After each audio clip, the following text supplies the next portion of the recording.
War had raged through all Avantasia. The alliance of humans, elves, and dwarves fought against the evil army of the Shadows. The war had devastated the country for years upon years, and yet, no one gained the advantage.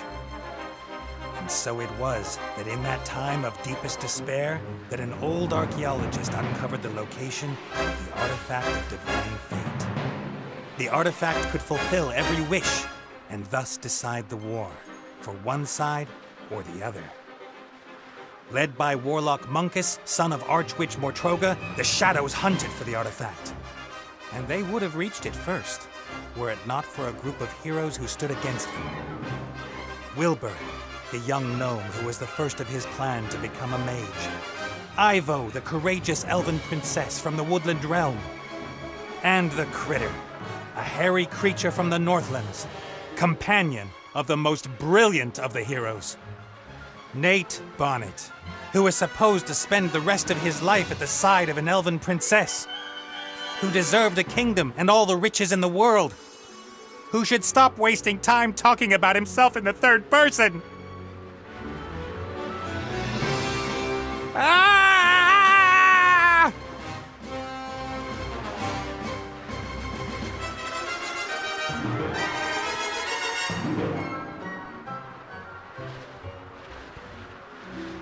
Good, good. This is good.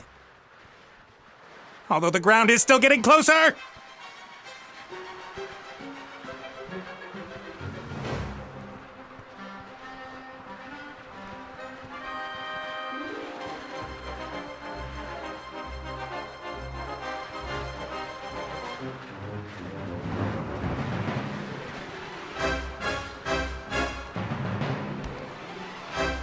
Part of the jetty. At least some of it survived the explosion.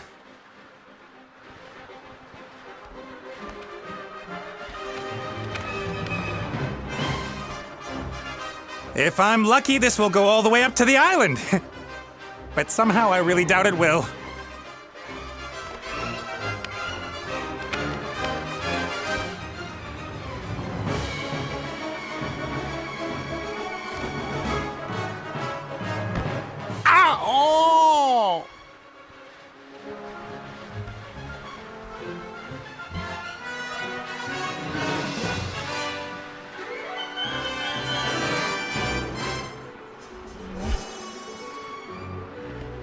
Hi, Nate. How's it going?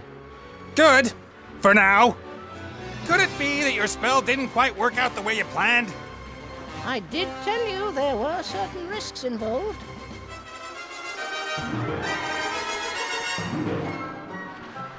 Risks?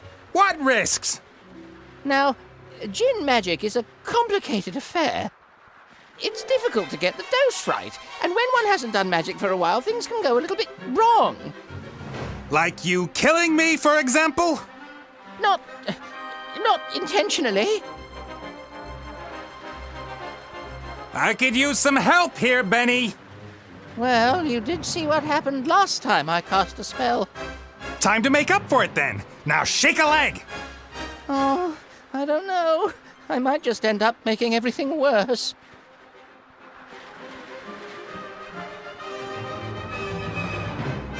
Can't you just stop time? Or wings! Give me wings! How about that? Oh, this is all terribly complicated. I really don't feel up to it today, Nate. Benny! Perhaps tomorrow? I really do need to think through what's happened today properly. You get me out of the mess you got us into right now! Please don't yell at me! I just can't take it anymore! Benny! Ah! The state he's in, we can forget about miracles. I gotta find something easy, something even he thinks he can do.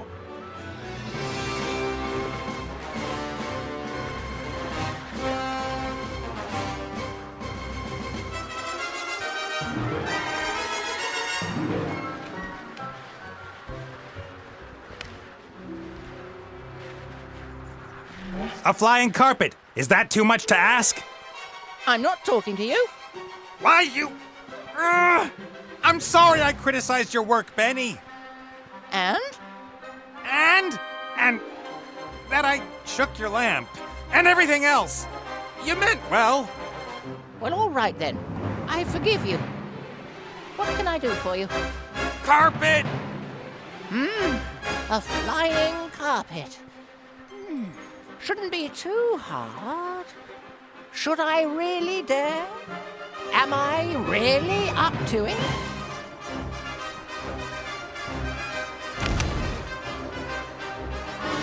Yes!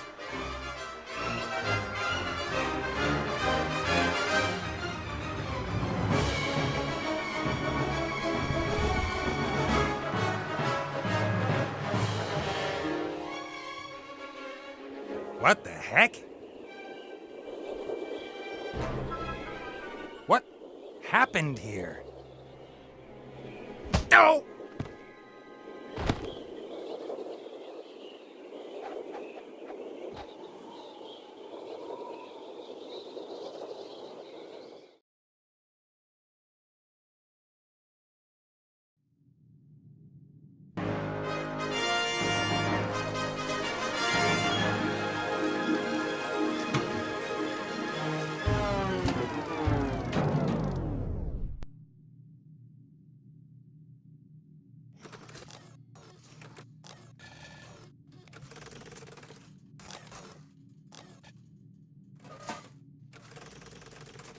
Welcome, Adventurer.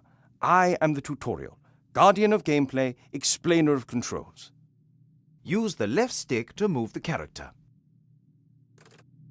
Well done. If you walk up to an object, context-sensitive actions will be displayed. Walk up to that big lever and press A.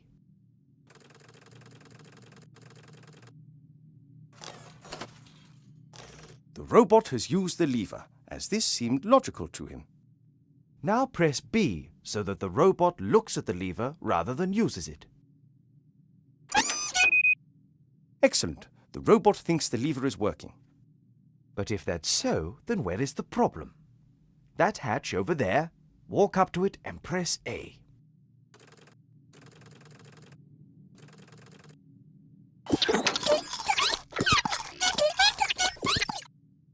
The little chap seems to think there are advanced engine mechanics hidden behind there. Perhaps that's where the problem is. Press A again, next to the hatch.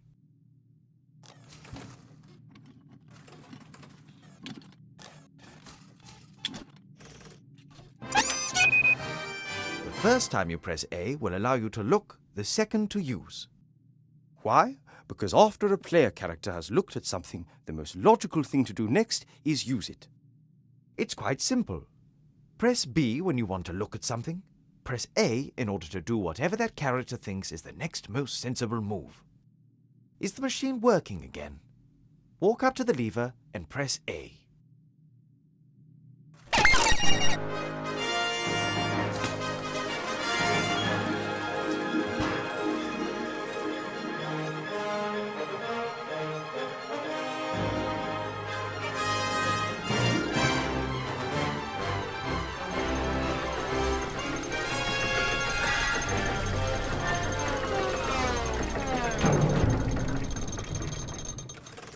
It appears to be a new problem. Better take a closer look at the engine.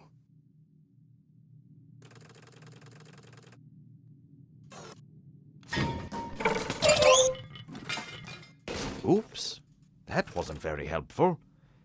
Please pick up both gears by pressing A. If you can reach several objects from one position, you can use the right stick to select the one you want to interact with.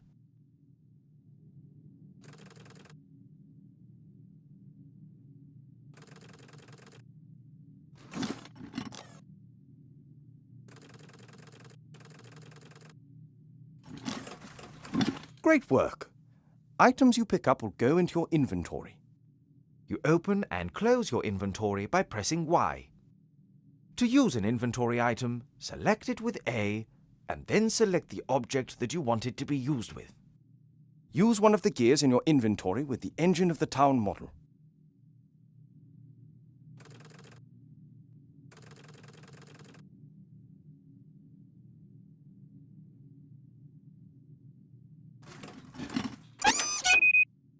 Excellent. Now, How about dealing with the second gear?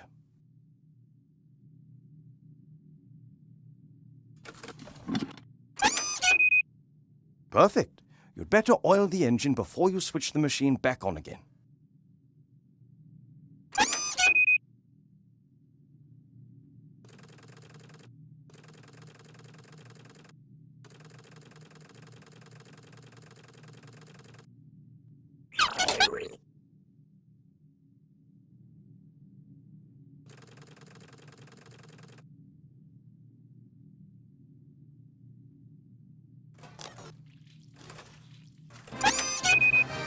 That should do it. Time to crank it up.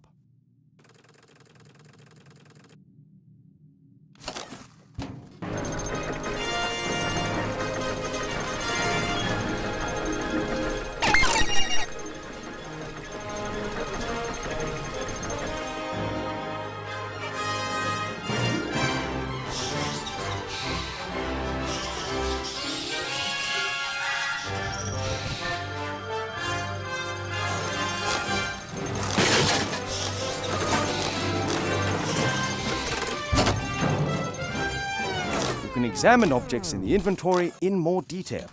Pick up the damaged figure and the toolbox. Then open the inventory with Y and press B in order to examine the toolbox.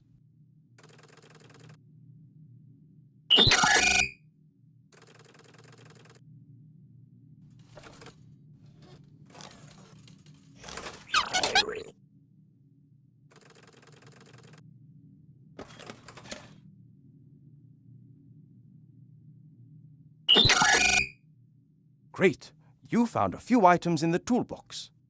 You can use these items on each other by initially selecting the first object with A and then using it on the second object again. Try to repair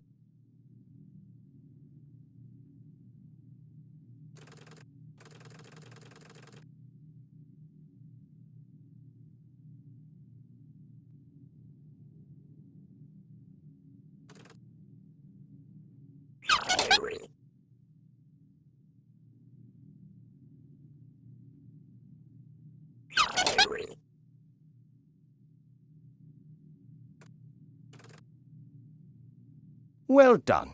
Now place the figure back in its rightful place on the balcony of the castle and start the machine.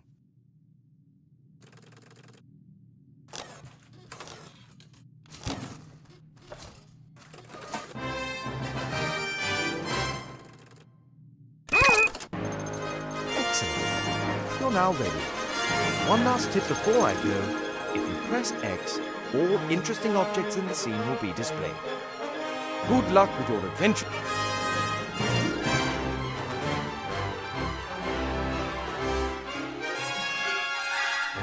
I'm worried about you. Oh, Mother. What's wrong with you? Everything's fine.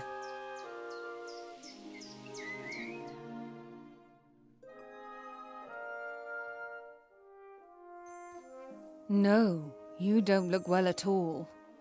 Positively rotund. It is unseemly for an elf princess to cope with her frustrations by comfort eating.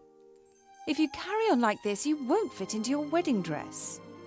I don't have any intentions of marrying anytime soon. Oh, darling, we've been through that already. Prince Lalilos is going to be arriving next week. You will like him. He's charming and... Look, he sent us a picture of himself and his sister. Which of the two is the sister? The elf nobility, unfortunately, has not got any unshaven Neanderthals to offer. You'll just have to get used to that. I don't have the slightest interest in that person. Not anymore. You are at the heart of the elf kingdom, in the castle of your family where you belong. No one here should be sad, tired, or fat. I only want what's best for you, Ivo.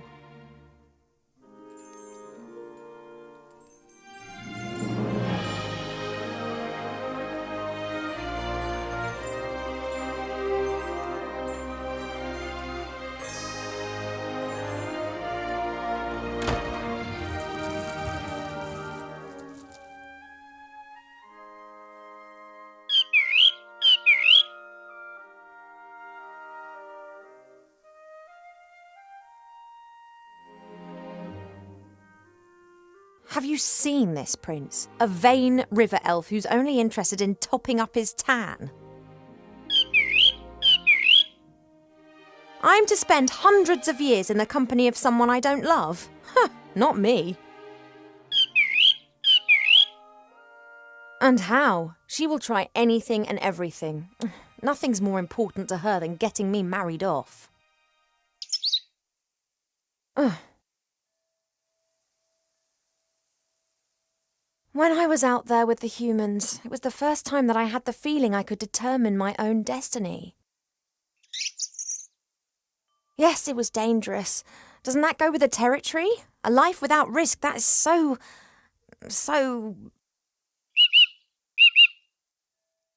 Oh, you don't understand. If I could, I would go right now. You want to stop me? Just like last time.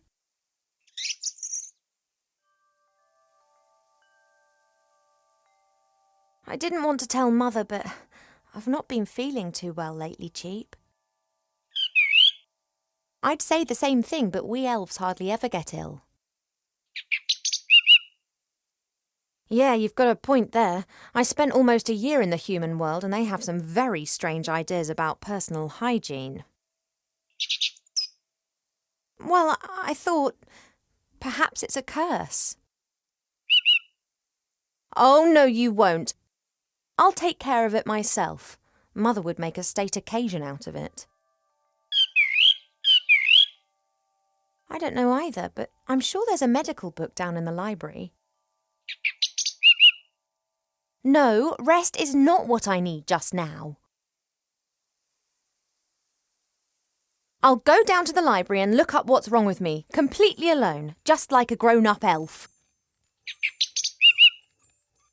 I'm not going to be stopped, neither by locked doors nor by you.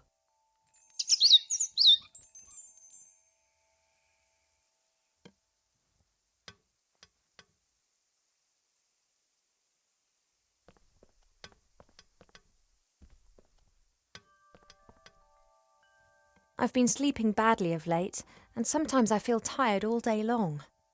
I've never been ill, but something isn't right. I hope I'll find the answer in the library.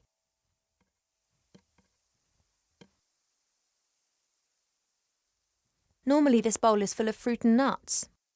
Presumably Mother has decided I should be without such things whilst I am, as she says, positively rotund.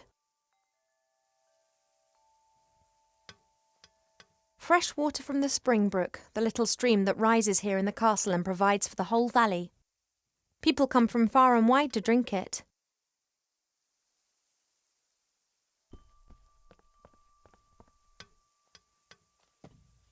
The times when the others were here in the elf burrow, those were the best that I've ever had. The critter could never keep still when I was drawing him. He was always pulling faces and trying to make me laugh.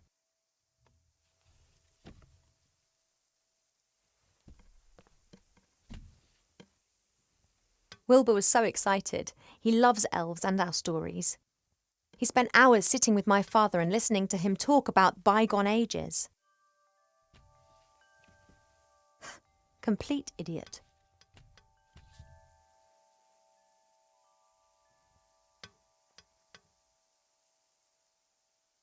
I had my birthday during the few weeks that we spent living together here in the elf burrow. That was a big deal for Wilbur. He couldn't understand that the significance of birthdays tends to fade after a few hundred years. He insisted on making me a present. He sat in the corner for days knitting me this hat with his little gnarled fingers.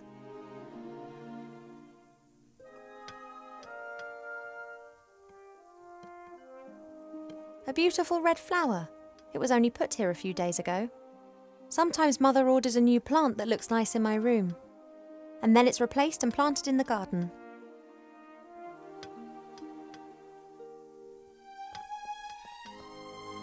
An envoy from the Far East gave me this musical box years ago.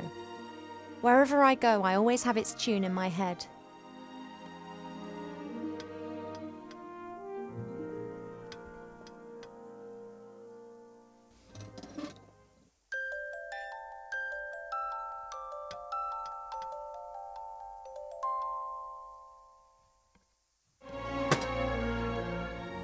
The guard with a spear and shield, and like all elven figures, immaculate.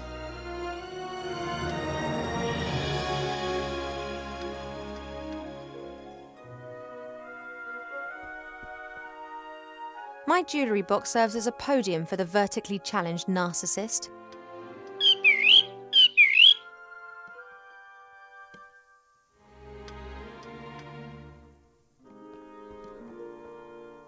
Could you please move aside?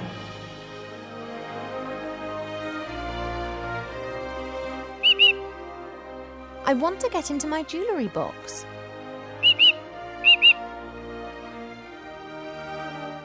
He doesn't listen to me anymore since I almost caused him to be roasted by fireballs, decapitated by swords, and eaten by monsters. Mother has permitted him to disregard any of my orders that go against her wishes. His interpretation of this can be liberal.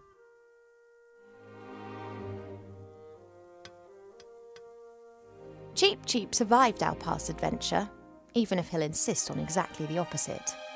He told everyone for months how he defended me from all the evils of the world and then only just escaped with his tail feathers intact. Hey, Cheep.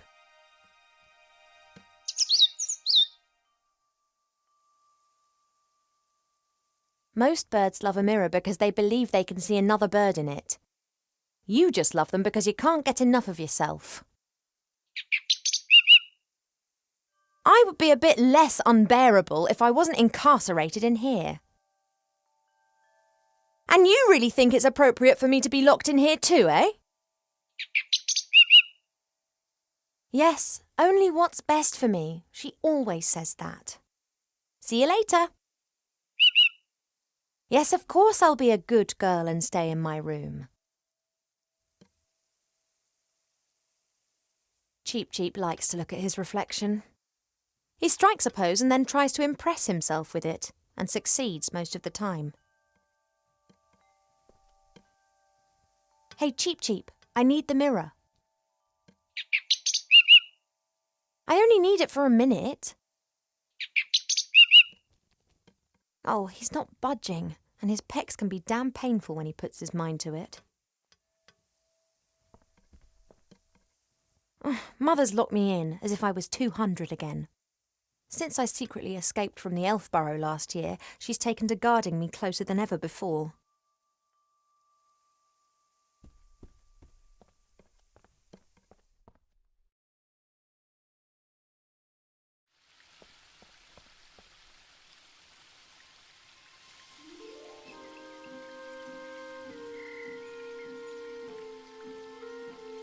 We have many exotic plants here in the palace, but sunflowers are my favourite.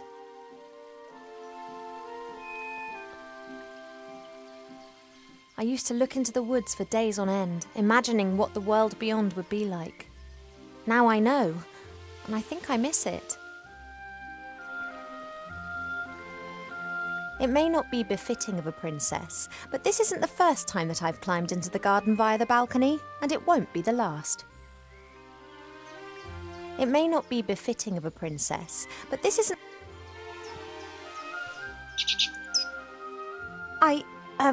I'm just doing my morning exercises. I wasn't going to.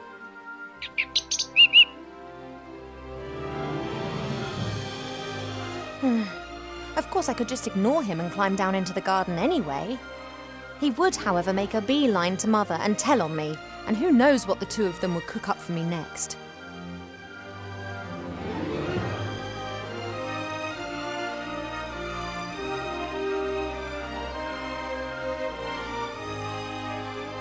Apologies, I need a few of your seeds.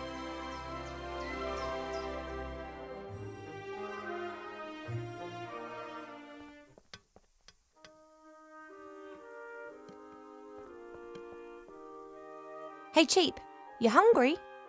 Fancy some delicious sunflower seeds? You want the seeds? I want to get out of this room. Could we not come to some arrangement? I know that royal servants are unbribable, but sunflower seeds? Then perhaps not.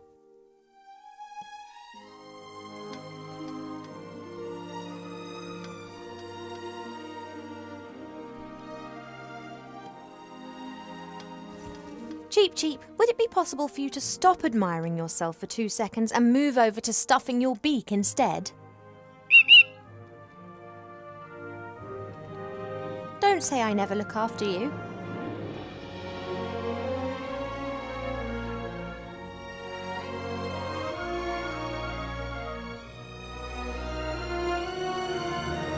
Pearls, precious stones, sparkling earrings and necklaces.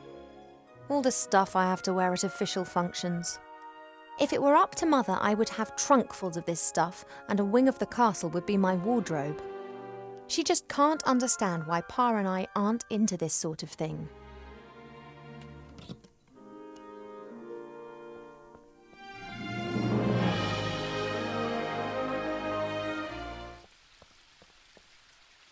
Okay, he's not looking this way.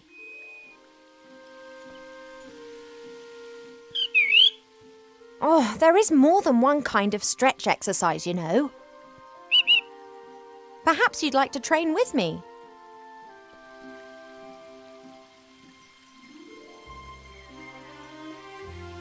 No chance. I can't sneak down as long as Cheep Cheep's on guard. The plant would survive, I'm sure, but at the moment I don't need any more.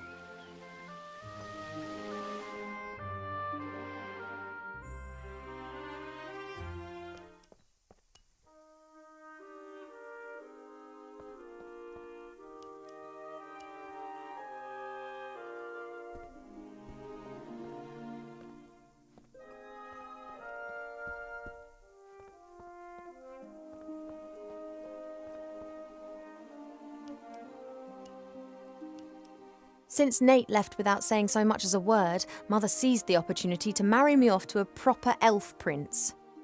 So far, I've managed to frighten off every candidate successfully, but she's starting to lose her patience.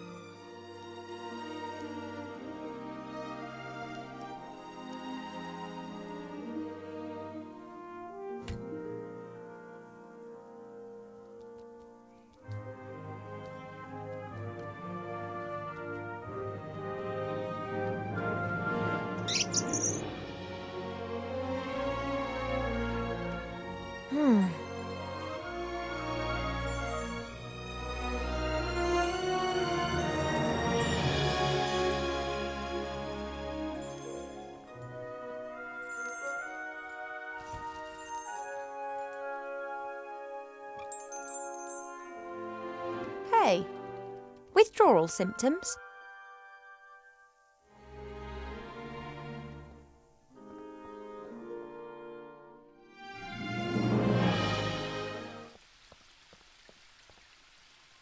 I don't know how, but he always seems to know when I'm going against Mother's will. Perhaps it's a sixth sense, or magic, or he just knows me too well. Not while Cheep Cheep's still on guard.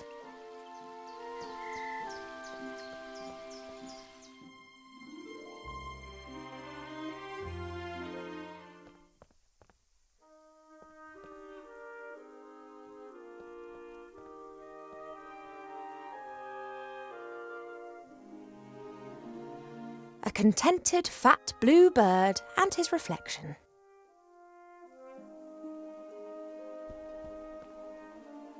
I just need the music box a minute. You don't need to turn your head away from your beautiful reflection for 1 second. Come on.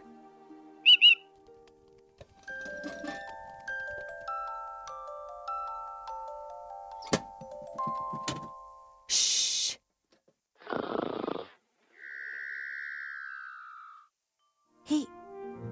He's gone to sleep. It got dark and he's simply... No matter. I can now enjoy a few moments of peace.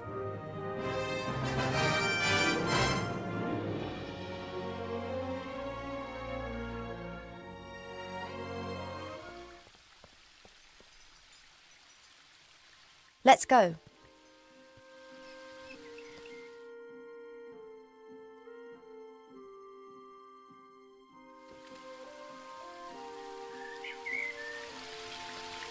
As expected, no one here. My parents are in the throne room ruling the lands, or rather Mother is.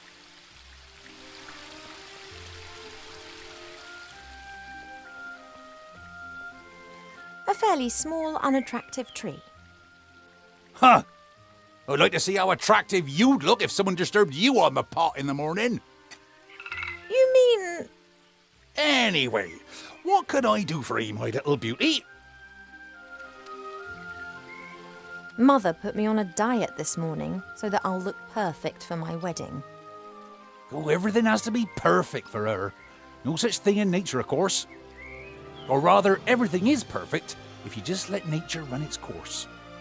You tell that to Mother. I have, many times. She'd be very clever in some things, but very daft concerning that. Now then, she is the queen. I'm old enough to be able to call a spade a spade. Spade, gardener, get it? You and Father, you get along well, don't you? Ah, no one understands more about nature than him, that's for sure. But I don't often ask him for help. Thinking has never got a field dug, if you get my drift. He's just more of a theorist. Ah, the mud on your feet, the smell of fresh earth, all that joy and life. And he's missing out on the lot by just sitting around up there and doing nubbit. The garden always looks fantastic, Arbor. Thank you. It's a girt load of work. People always think elf gardens are fabulous by their very nature. But you need a mighty good gardener. You have got green fingers. Ah, that's just moss, me dear. Happens if you spend all day grubbing around in the earth and don't wash your hands properly in the evenings. You tree shepherds do a great job. Tree shepherds? The trees just stand there. Why do they need a shepherd? However, I quite fancy one of those shepherd dogs. Hey, Rex, do you want to be my shepherd dog? Nah, my darling. I'm a gardener. Nothing more, nothing less. What are you up to today, then? Got much on?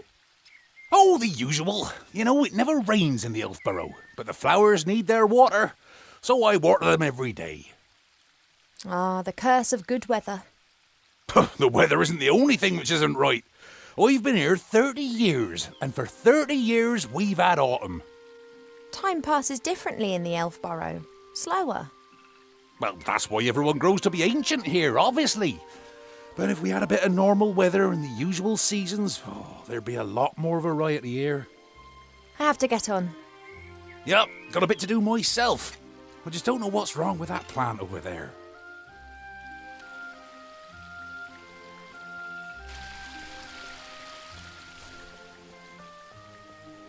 Your mother got a whole heap of flowers given to her the other day from a fairy delegation. All of them took good and strong, just not that one. Perhaps it needs a special type of soil or something. Well, anything's possible. If I don't think of something soon, I'll have to ask your father. He can have a little chat with her and she might tell him what's up. If you're going in, it'd be nice if you didn't tell my mother that you saw me out here. Oh, you playing hooky again? My lips are sealed.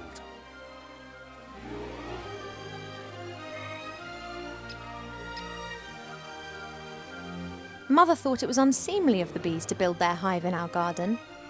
I don't think she could get used to the thought that she would no longer be the only queen here. A lovely spot, so long as the bees who have built their hive directly above the bench don't disturb you. I don't have any time to rest, and that's good. At last I've got something to do again. It doesn't look very well at all. It's unusual for flowers to hang their heads in this garden. Normally they blossom in our good earth, not to mention the power of Arbor's green fingers.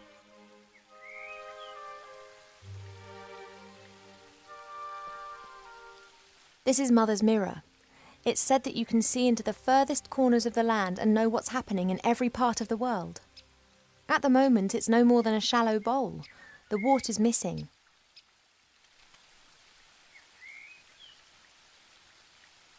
I don't know the names of all the plants in the garden. Grandmother knows them all, which is probably down to the fact that it was her that gave many of the plants their names a few thousand years ago. Shite beerwood, sweat tea, dodderflower, fat hen, bistort, stink root. No longer invite her to family gatherings.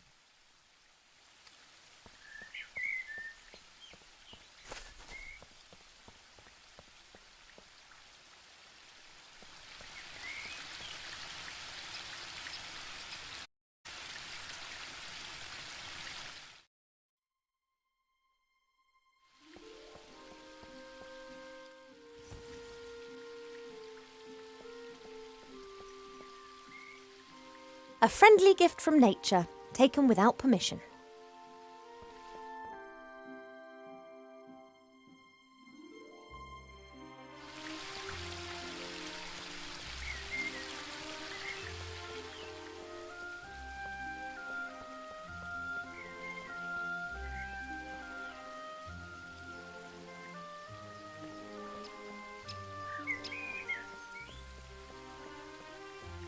Even if the earth is really well fertilised, Arbor might have something to say if he had to share his pot with a sunflower.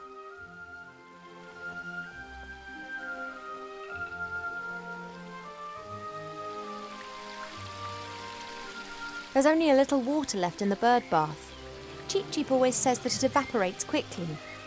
I, however, think that the constant need to replenish the water is more down to his unbridled joyous splashing and not insignificant body mass.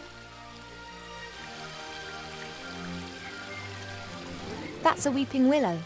It appears to be so content it looks anything but sad.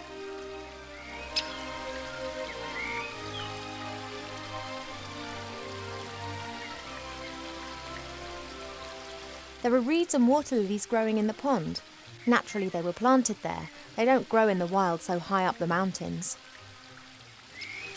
I can't think of any use for a water lily, but a reed could come in handy.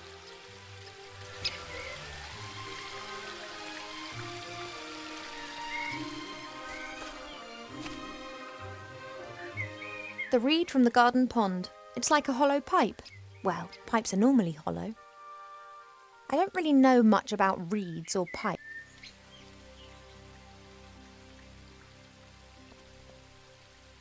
Isn't there a turn of phrase like stirring up a bee's nest? I think the saying's trying to give us a warning. As long as the bees are wide awake and buzzing, I don't dare.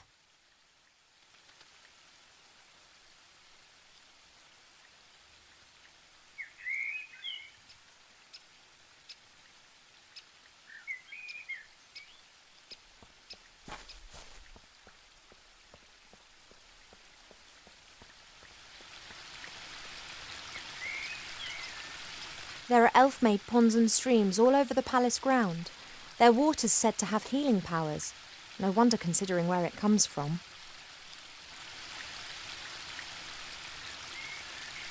The spring brook emerges up there.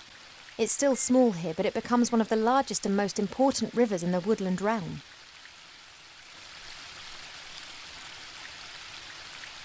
That leads up to the throne room.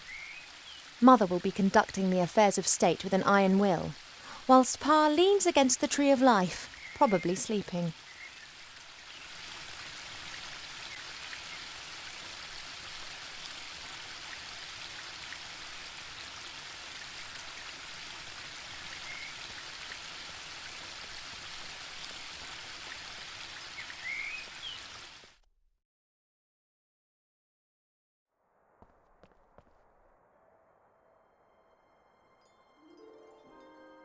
There's a selection of cubes here. For a while, it was all the rage at official state visits to give geometric presents.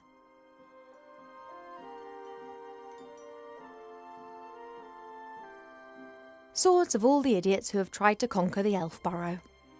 It's become less frequent over the last few centuries. Humans and dwarves appear to have learnt their lesson.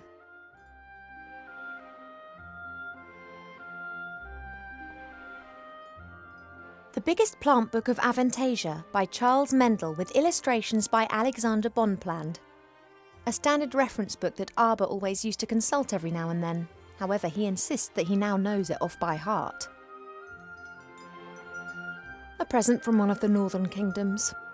Strange folk up there. The men climb mountains and shout foul-mouthed things in dragon's language at the dragons. I think it's some kind of test of courage. Goldsmithing, masonry, and a book about carpentry. Like all books in this library, it's a guest present. The logic behind this must be, those elves, they have so many beautiful statues and items of wood. They'll be really interested in this. Why don't we present them with a book about it? What they don't realise, though, is that if we're interested in a subject, then we'll already know pretty much all there is to know about the matter, and the book's of no use to us whatsoever.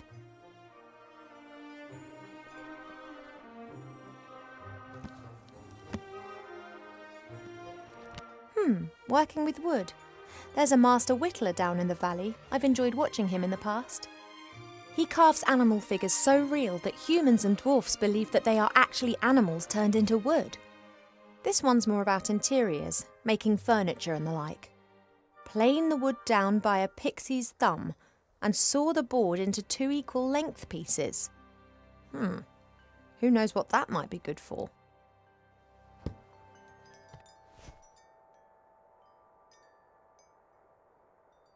Several books about animals, an atlas, a book about humans. Actually, more of a brochure. And what's this? Fishing for the moderately talented. A great example of the variety of our world's fauna. Some of the ideas Mother Nature has can be quite off the wall. A few years ago, this dragon was causing a whole lot of grief. A bounty was put on its head, and all heroes of the land were encouraged to hunt it down.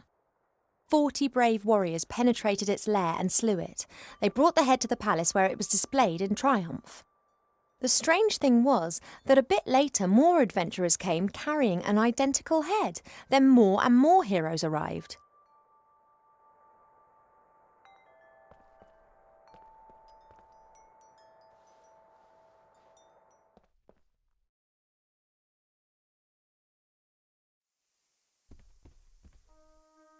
The door can be opened easily from the outside. If it was up to me, it would stay open.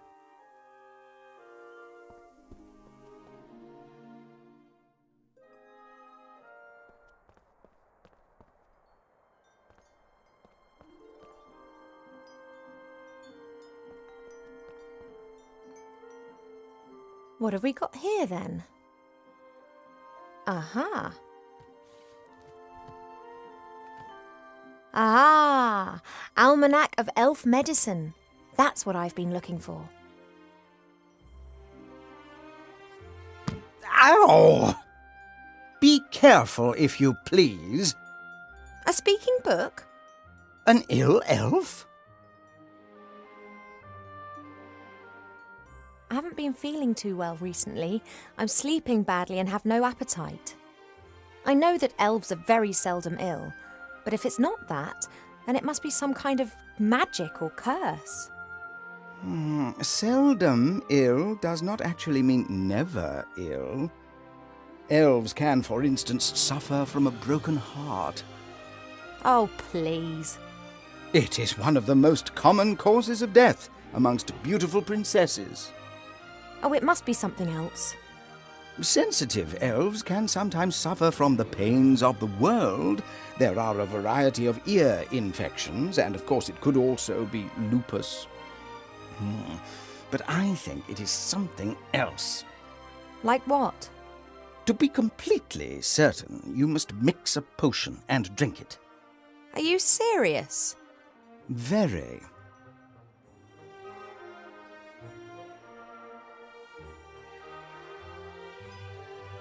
All right, this potion, what goes in it?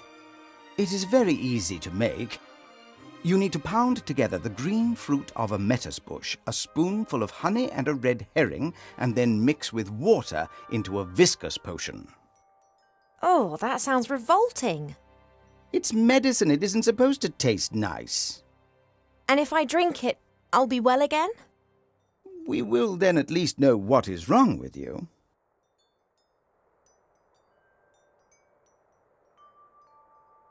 This metis bush, where can I find one?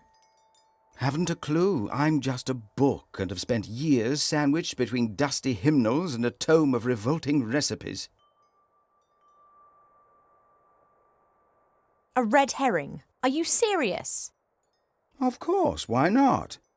Red herrings are known all over the land as particularly useful fish. Their uses in the areas of medicine, cuisine, and literature are too numerous to mention. All right, so I've got a red herring.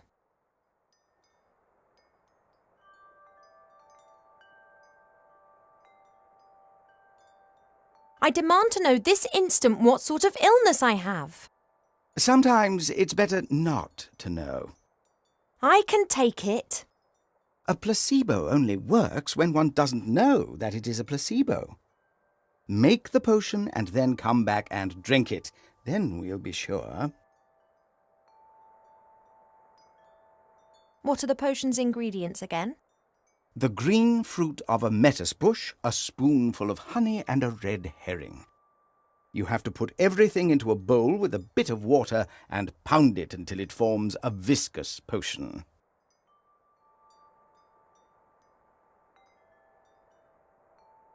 And if it's lupus? Have you been bitten by a wolf of late? No. Then it can't be lupus. No, I'm pretty sure it's something else. Now, that potion, drink it, and then I can tell you more. Thank you. I think that's all for now. Normally, it's me that ends patient consultations.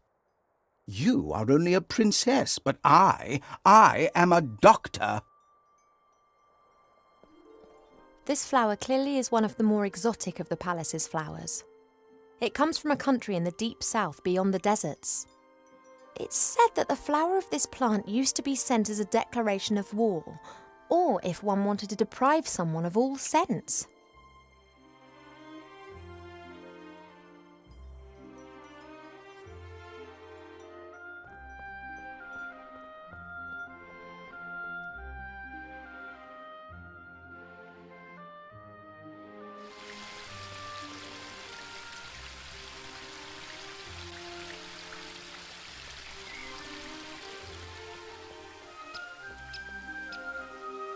I convinced Mother not to have the hive removed, and she reluctantly agreed. However, should she be stung, then the hive's days are numbered.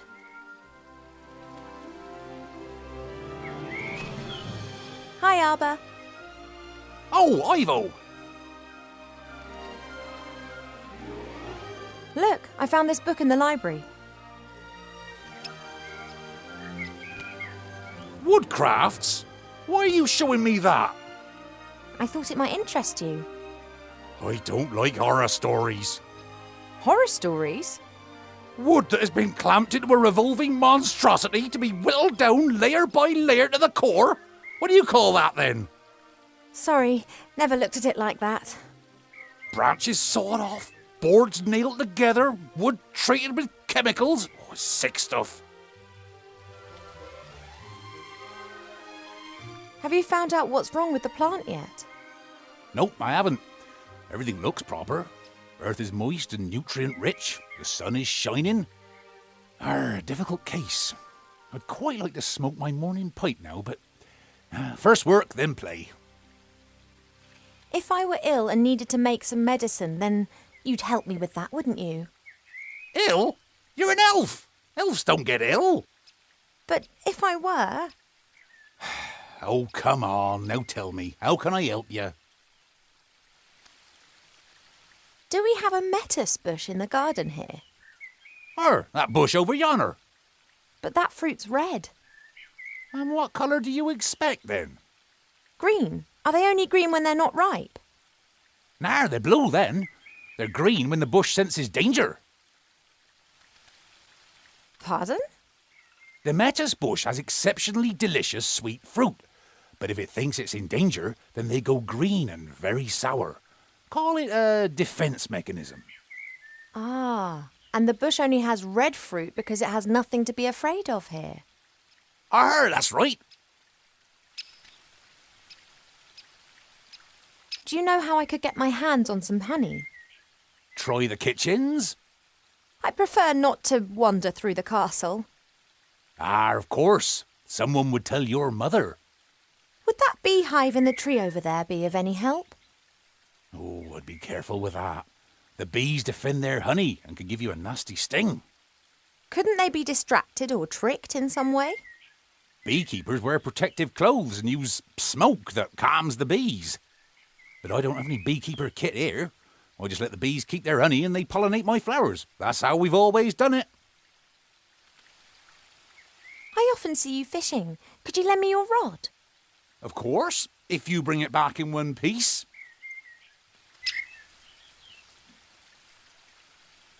What's up? I was convinced that I would have to make my own fishing rod or that you'd ask me to collect a variety of mystical items in exchange for it. Why? It's only a rod. Thanks. Not everything needs to be complicated, you know. There's something else. See you later, Arbor. See ya!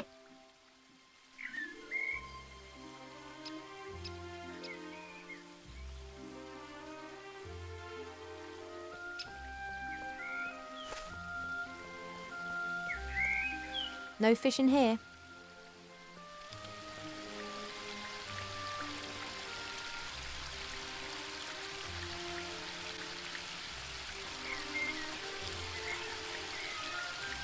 I don't have a clue about fishing, but I'll try my luck.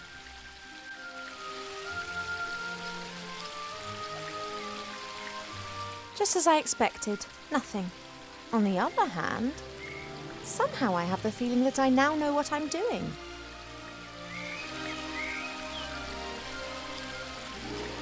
I guess that I can just practice until I'm good enough.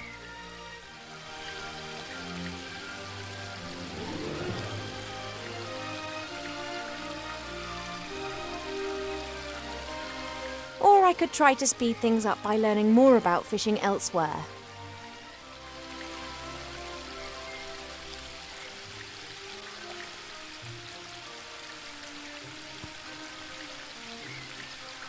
A classic.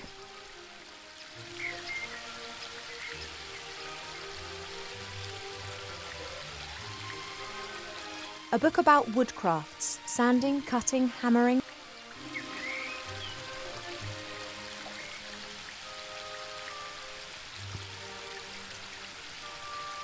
A classic.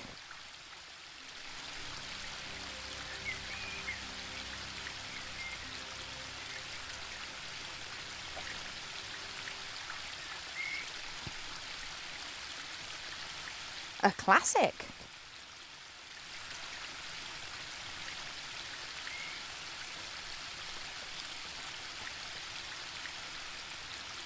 The waterfall and I have been neighbours for so long that I don't really hear it anymore.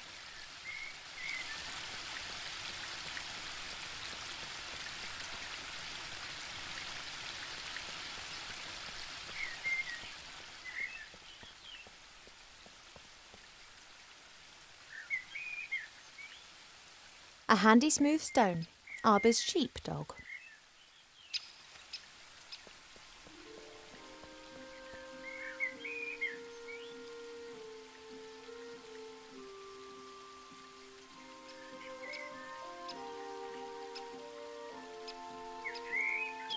Isn't there a turn of phrase like, as long as the bee...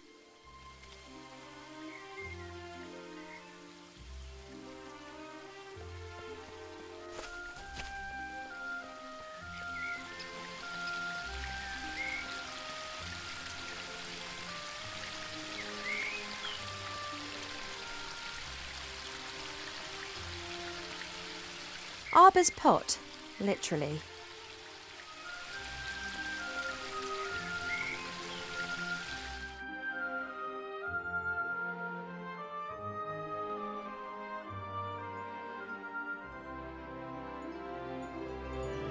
Helmets with horns. Cool, but useless.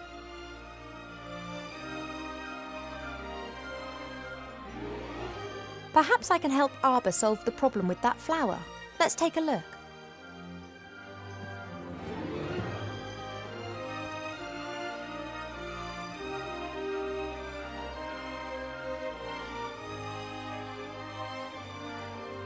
Giant beans, also known as magic beans, are very rare. They are the fastest growing plant variety known. Because of the beans' high costs, they are almost exclusively used by the military, for instance, in storming high-walled castles. Killer tomatoes are the most devious of the meat-eating plants. Disguised as tomatoes, they hunt on allotments for defenseless humans. The tree of wrath bears fruit several times a year. These grapes of wrath are bad-tempered beasts that can lay whole areas to rack and ruin.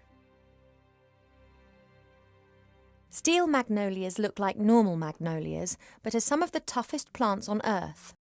They can be softened using tragic women's stories and subsequently may be picked. Guard plants, Vigilia audriensis, belong to the oldest domesticated plants of humankind. They have been especially valued in times of famine as they do not require as much food as, for instance, dogs. They can sometimes develop an unhealthy taste for blood. Baritones. The wood of intelligent apple trees is often used for the equally intelligent and beautifully shaped living accessories of all types. For a long time, botanists thought that it may be possible to find other intelligent fruit varieties. So far, the search has proved fruitless. Mandrake should only be cultivated by experienced gardeners. The cry of the baby mandrake can kill anyone within 20 metres instantaneously. This plant reminds me of the one that Arbor's having problems with at the moment. Love lily. The love lily enters into an enduring relationship with another plant very early in its life, which frequently lasts its lifetime. If the partner plant dies, then the love lily does not normally survive the separation. This plant reminds me of This plant reminds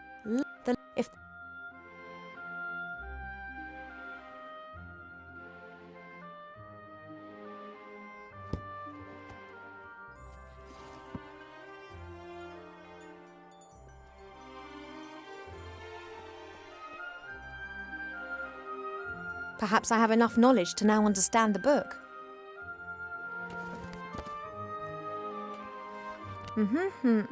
Right.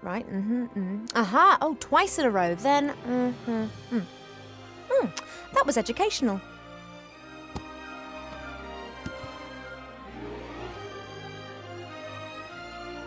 I already know everything that...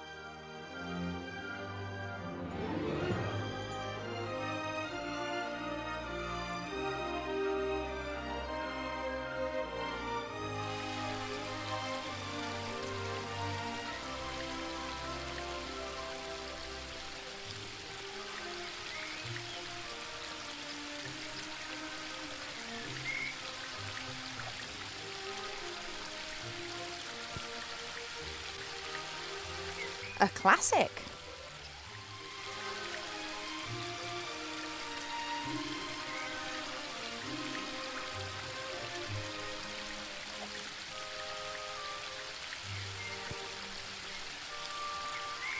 A classic.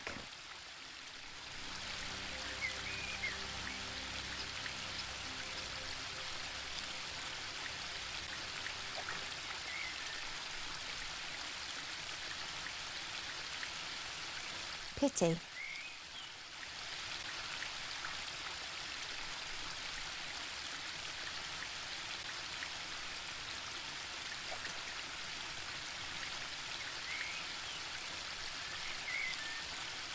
Oh.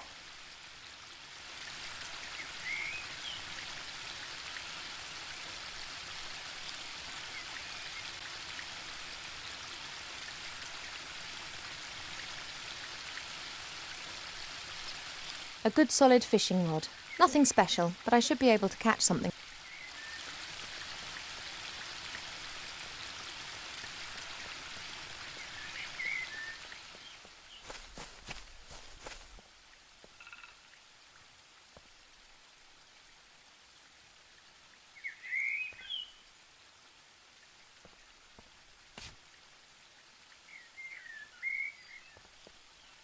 I really shouldn't...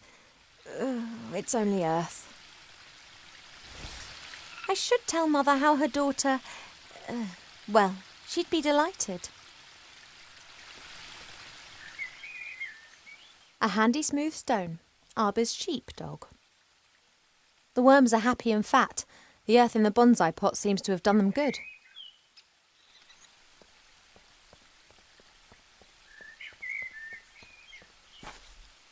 Hi, Arbor.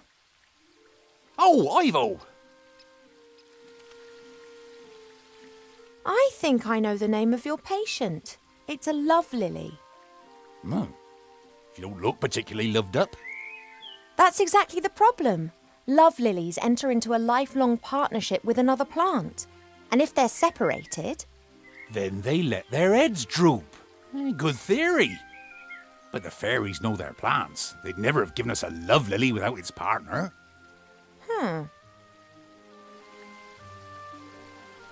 You must know a lot about fishing. Could you teach me? Yep, can do that. Just put the line into the water and wait. That much I know already. Is that all? Yep, it's all a question of probability. Will a fish bite or won't a fish bite? You understand? A good bait, a blinker, and those sort of things can increase your probability, of course. But apart from that, it's just practice, practice, practice.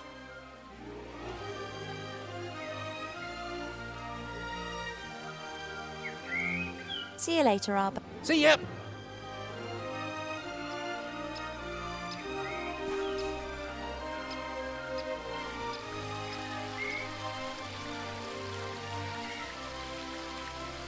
The worms provide a great lure and should increase my fishing success rate, whatever that is.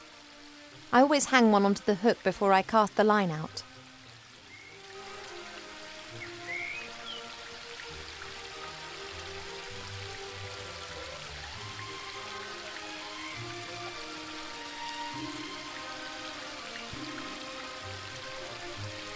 A classic.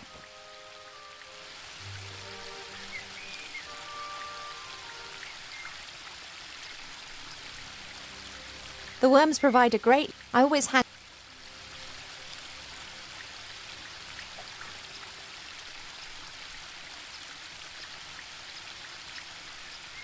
No.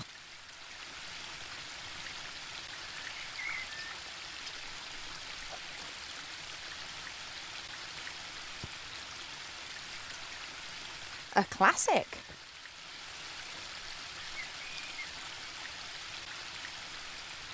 Since Nate left without saying so much as a word, Mother seized the opportunity to marry me off to a... So far, I've managed to frighten off every candidate successfully.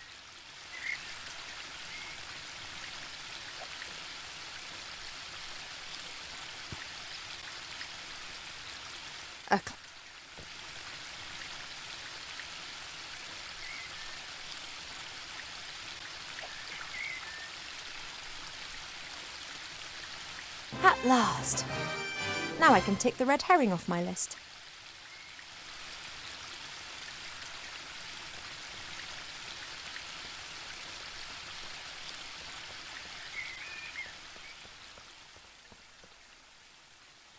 A friendly gift from nature, taken without permission.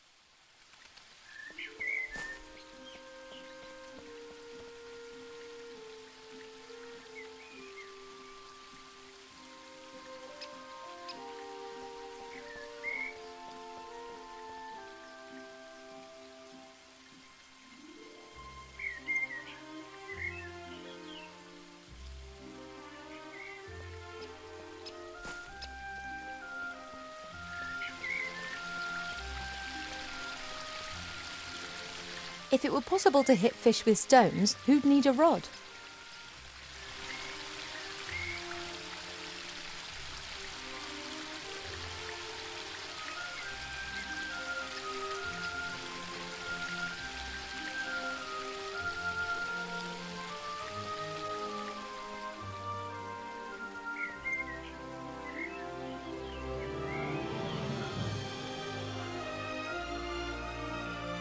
Look at this!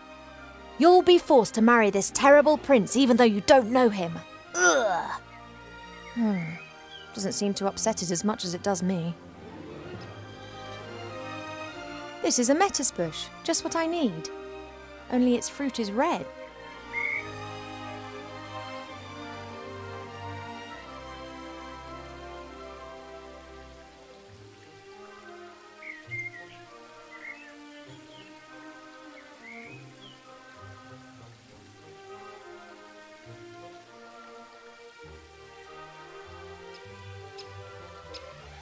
A book about woodcraft.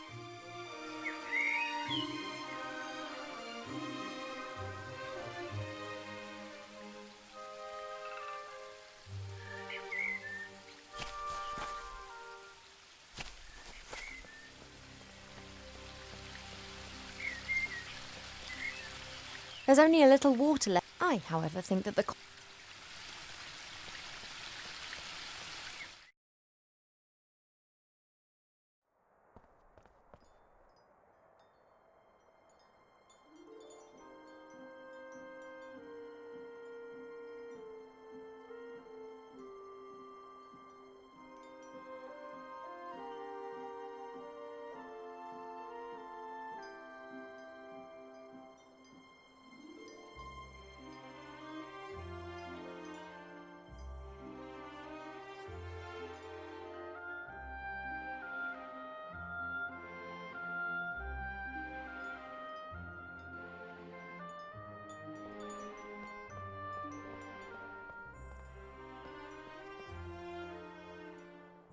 Hi. Well, what's up?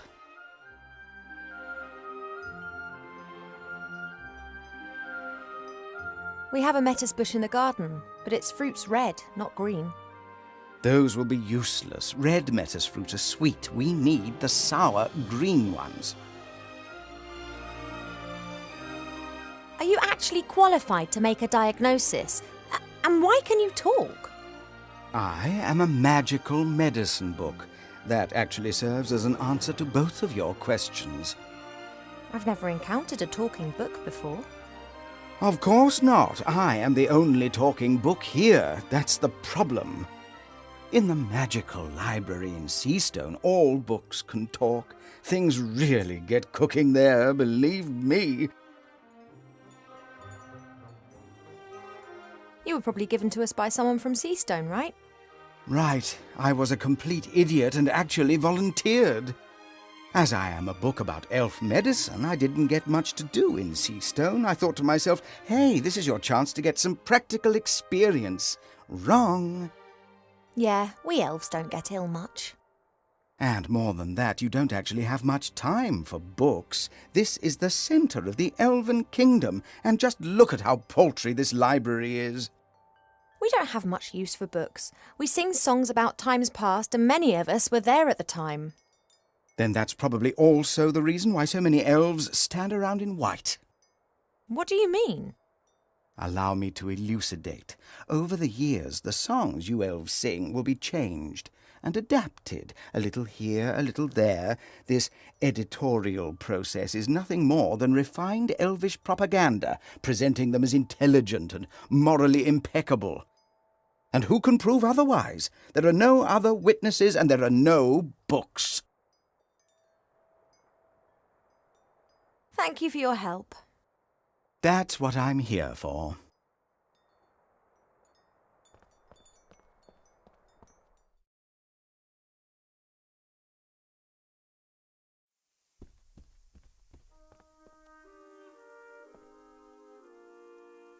Water's the easiest ingredient to find. We have...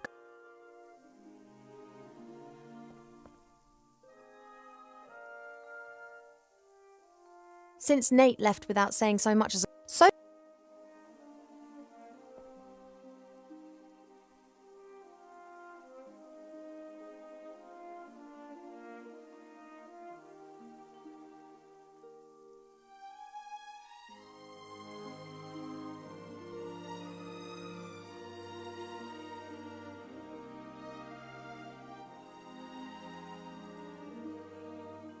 Yes, the stone could be quite a useful pestle.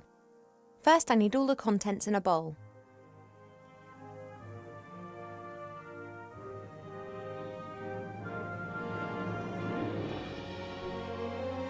Thanks for the sacrifice, little fish. Water's the...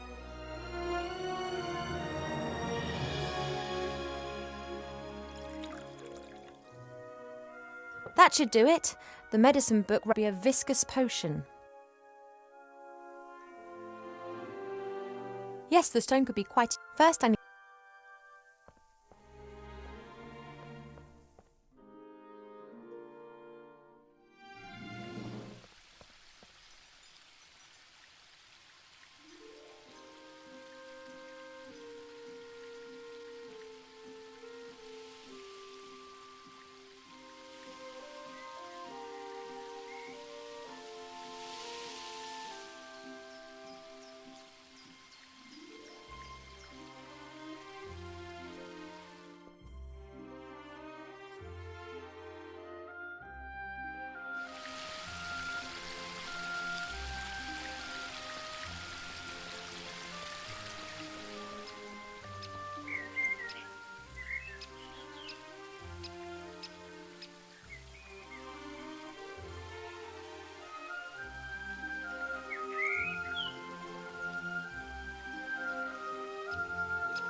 I'm not going up there. I've no appetite for discussions with Mother.